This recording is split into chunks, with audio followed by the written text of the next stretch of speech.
If you're a man over 40 and you still buy the same graphic tee and cargo shorts you wore at 25, this changes in the next few minutes. Let me tell you about Dave, 46 years old, runs his own contracting business, shows up to his kid's soccer game in a faded band shirt and basketball shorts he's had since before the kid was born. He told me, I dress like I always have, but lately I catch people doing a double take. Not the good kind. He's not sloppy. He's not lazy. He's built a business from nothing, raised 2 kids, coaches Little League on weekends. He just never updated the file. Whatever worked at 25 got copied and pasted for 20 years, and nobody ever told him it stopped working somewhere around year 12. Dave's issue isn't unique. I see it everywhere. Men who built real lives, real careers, real families, but who still dress like they're waiting for someone to card them at a bar. Successful guys with mortgages and 401ks and kids in college, walking into rooms looking like an intern who got lost. And it's not a money problem. Dave can afford better clothes. He just doesn't know what better even means for a guy his age. Meanwhile, other guys his age walk into the same barbecue, the same PDA meeting, the same weekend brunch, and look like they own the place. Not because they spend more, not because they've got some stylist on retainer feeding them outfits, not because they're naturally better looking or more confident. It's because they follow 5 rules Dave never learned. 5 rules nobody ever sits a grown man down and teaches him, because somehow we assume you're just supposed to know. There are 5 rules separating them. Stick around. Because the 5th one changed how I dress for the rest of my life. Not just what I put on my body, but how I felt walking into a room. By the end of this, you will never look at your closet the same way again. Let's start with a mistake almost every man over 40 is making right now. Today, probably in the outfit he's wearing. Here's the wrong instinct. Men think casual means loose. It's an easy trap to fall into, because for most of your life, that equation held up. Baggy equals comfortable, comfortable equals casual. So baggy must be the goal. Add 20 years of, I just want to feel comfortable, I'm done trying to impress anybody. And you end up buying a size up just in case, and calling it relaxed fit. It doesn't read as relaxed. It reads as unfinished. Like you got dressed in the dark, or like you're still wearing the outfit you bought before you knew your actual size. Then there's the overcorrection, and this one's almost worse. A guy sees a fitted shirt on someone younger, maybe his own son or a guy at the gym, and he swings the other way entirely. Tight sleeves, tight waist, tight everything, shirt practically vacuum sealed to his chest. Now he looks like he's trying too hard, which at 40 plus is its own kind of embarrassing. Arguably worse than looking sloppy. Sloppy reads as didn't think about it. Overly tight reads as thought about it too much, and got it wrong anyway. The actual rule isn't loose or tight. It's correct. And correct comes down to the first 2 rules, neither of which requires a tailor or a big budget. Rule number 1. Shoulders match your frame. The seam of the shirt sits exactly where your shoulder actually ends, not 2 inches down your arm like a cape. This is the single most common fit failure in casual menswear, and it's the first thing anyone's eye registers, even if they can't name why an outfit looks off. Drooping shoulder seems instantly age an outfit by a decade, no matter how nice the fabric is. And there's a second half to this rule. Nothing billows below the widest part of your chest either. A shirt is allowed to be relaxed through the body. It should not balloon. There's a difference between room to move and extra fabric with nowhere to go. If you can pinch 4 inches of fabric on either side of your torso when you're standing normally, it's not relaxed. It's just big. Rule number 2, break at the shoe, not the ankle bone. This is the one nobody tells you, and it's the single fastest fix on this entire list. Pants that pull into a puddle of fabric at your shoes read 15 years older than they should. Instantly. Pants that stop at your ankle bone, showing sock, read like you outgrew them. The correct break is a single soft fold right where the pant meets the top of the shoe. That's it. That one adjustment. Done right. Changes how put together you look before anyone even registers the shirt you're wearing. Get these 2 right, and something happens that has nothing to do with the clothes themselves. You'll stand straighter without trying. Not because you're consciously correcting your posture, but because clothes that actually fit your frame stop pulling and bunching in ways that make you slouch or adjust yourself all day. The clothes stop fighting your body. Think of it like the frame of a building. Nobody walks by a well-built house and compliments the drywall. They notice the structure, the proportions, the lines, even if they couldn't tell you why it looks right. Fit is your structure. Everything else, color, fabric, style, is decoration on top of it, and decoration can't save a bad frame. Okay, so fit gets you out of embarrassing territory. That's the floor, not the ceiling. This next part is how you actually start looking impressive, instead of just not bad. I'll tell you where I got this wrong myself, because I got it wrong for years. I used to think expensive meant visible. Big logo, bold brand name splashed across the chest, obvious designer stitching. I genuinely believed that's what told people I'd made it. Looking back, it's a little embarrassing to admit, but it's honest. I was dressing to be recognized, not to look good. Then I was at a dinner with men of mine, a guy about 20 years older than me who built and sold 2 companies. And he was wearing this completely unmarked cotton polo. No logo, no text, nothing. And it probably cost more than my entire outfit combined. I asked him about it, half joking, why nothing had a brand on it. He said, the guys who need the logo are the guys still convincing themselves. That one sentence stung more than it should have. But he was right, and I've thought about it constantly ever since. Here's a lesson, and it's the core of this whole act. At 40 plus, the fabric is a flex, not the branding. Rule number 3, quiet fabric beats loud logos. A plain, well-woven cotton or linen shirt with 0 visible logo reads as more expensive than a loud logo tee, because very often it actually is more expensive. But more importantly, it signals something specific, that you don't need external validation stitched onto your chest to feel confident walking into a room. That's a signal money can't fake, and logos actively undermine. Think of it as a tiered system. Good is a solid cotton tee, no graphics, no text, correct fit from Rule 1. Every man over 40 should have a rotation of these in 3 or 4 core colors before he buys anything fancier. Better is a textured polo or a Henley, adding visual interest to the weave itself instead of a printed word. Best is a soft overshirt or lightweight jacket layered over a plain tee, the highest leverage upgrade on this entire list.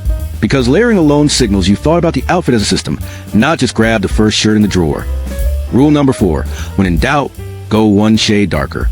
This is the part that trips up almost every guy I've ever worked with. Color. It's the most confusing decision in the entire process.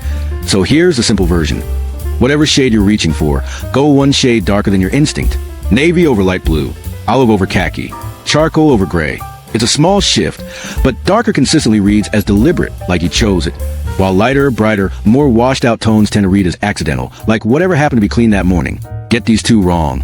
Ignore all of it, and you end up looking like you're still shopping the exact same mall you shopped in at 22, same silhouettes, same loud branding, same shelf you never left. Get it right, and you start looking like a man who upgraded on purpose. But here's the uncomfortable part. I've watched guys nail everything I just told you, perfect fit, perfect fabric, 0 logos, and still completely blow it. There's one rule left, and it's the one that catches even the guys who got the first 4 right. The assembly and the trap. Assembly first. For rules are useless until you can actually put them together in real situations. So here are 5 quick combinations. Tag the real context you'll actually be in this week. Coffee run. Dark solid tee. Straight leg pants. Clean white sneakers. No logos, no distressing. Nothing trying too hard for a 5-minute errand. But still put together enough that you wouldn't be embarrassed running into a client. Casual Friday at the office. Textured polo. Tailored chino, leather loafer, no visible socks. There's bridges. I'm not in a suit. And I still run this place without a single wasted piece. Backyard barbecue. Overshirt worn open over a plain tee, dark denim, minimal low-profile sneaker. This is a layering move from Act 2, doing real work. You look effortlessly assembled while everyone else is in a stretched-out tee. Date night, low-key restaurant. Fitted button-up. Sleeves roll once at the forearm, dark trouser instead of jeans. Rolled sleeves specifically signal relaxed but intentional. It's a visual cue for, I dress for this, but I'm not stiff about it. Weekend errands. A genuinely quality hoodie, solid color, no branding, correct shoulder fit. Pair with tailored joggers, not the loose sweatpants you've had since college. This is proof that comfortable and sloppy were never actually the same thing. The meta principle running underneath every single one of these combinations. You're balancing effort and ease. Too much effort in a casual context looks desperate. Like you didn't get the memo on what the occasion called for. Too little effort looks careless. Like you didn't care enough to think about it all. The sweet spot, every single time, is the outfit that says, I clearly thought about this for about 10 seconds and it worked. Not 30 minutes. Not 0 seconds. 10. Quick question for you, and I want you to actually answer this in your head. Are you more of an, I want to blend in and look effortlessly put together guy, or an, I want one piece that gets noticed guy? There's no wrong answer here. Both are completely valid style identities. But it changes where you should be spending your money. Blend-in guys should invest broadly. Better fit and better fabric across everything they own. Notice guys should invest narrowly. One genuinely standout layering piece, like a great jacket or an interesting overshirt, that becomes the anchor of every outfit it's part of. Now, the trap. This part might sting a little, but stick with me, because this is a part almost nobody talks about. I know a guy, mid-40s, genuinely successful, dressed sharp for a client dinner that actually mattered, the kind of dinner where the deal gets decided informally over appetizers before anyone signs anything. Fitted shirt, good watch, right shoes, nothing about the outfit was wrong in isolation. He lost the deal, not because of the fit, not because of the fabric, because he wore a shirt with a large, obvious brand logo printed across the chest, to a meeting with a client who, as it turned out, deeply valued understatement and quiet confidence in the people he did business with. That client later told a mutual friend it made the guy look like he was still trying to prove something, instead of just being someone. One overlooked detail. Everything else about the outfit was right, and it still cost him the read he needed. That's the trap of this entire topic. Excellence in 9 out of 10 details doesn't protect you from the 10th, and it's exactly why the 5th and final rule exists. Rule number 5. Treat your outfit as one signal, not a pile of separate items. This is a rule that changed everything for me, and it's the one that catches guys who got the first 4 completely right. Logo overload, one branded item, max, across your entire outfit, or ideally none, is a symptom of breaking this rule, because it means you pick pieces one at a time instead of asking what the whole outfit says together. Mismatch formality. Sharp dress shoes paired with beat-up, worn-through tee is the same symptom.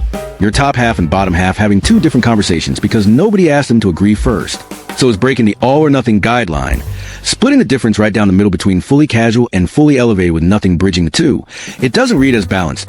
It reads as unsure, like you couldn't decide what you were even dressing for. Every mistake on that list traces back to the same root cause. Treating clothes as individual choices instead of one cohesive signal you're sending the second you walk into a room. Fix Rule 5, and the other 4 almost take care of themselves, because you stop asking, does this piece look good, and start asking, does this outfit say what I want to say? I checked back in with Dave about 8 weeks after we first talked. Same closet budget.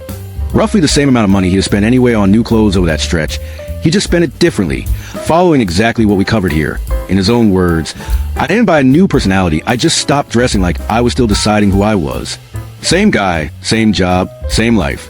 Completely different red from the second he walked into a room. Here's the part that actually got me. The part one thing about more than anything else he told me. His teenage daughter, completely unprompted. Nobody asked her. Nobody set this up. Told him he looked like an actual adult for the first time she could remember.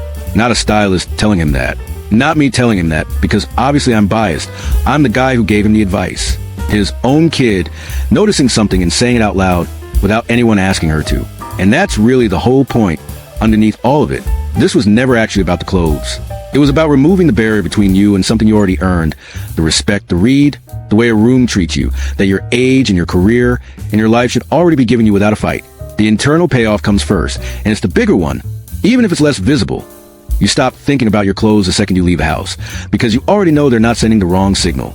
That mental energy, the low-grade self-consciousness of wondering if you look off, just goes away. The external payoff follows right behind it. People start treating you like the guy you already are, instead of the guy your outdated wardrobe was accidentally advertising. Tomorrow morning, before you leave the house, do exactly one thing. Check the hem of your pants against your shoe. That's the whole homework assignment. That single fix, on its own, will change how put together you look before you've touched anything else in your closet. Fabric, color, layering, none of it. Next time, I'm breaking down the one accessory almost every man over 40 gets completely wrong, and it's not the watch you're already thinking about. If this helped, you know what to do. Like it, subscribe, and I'll see you in the next one.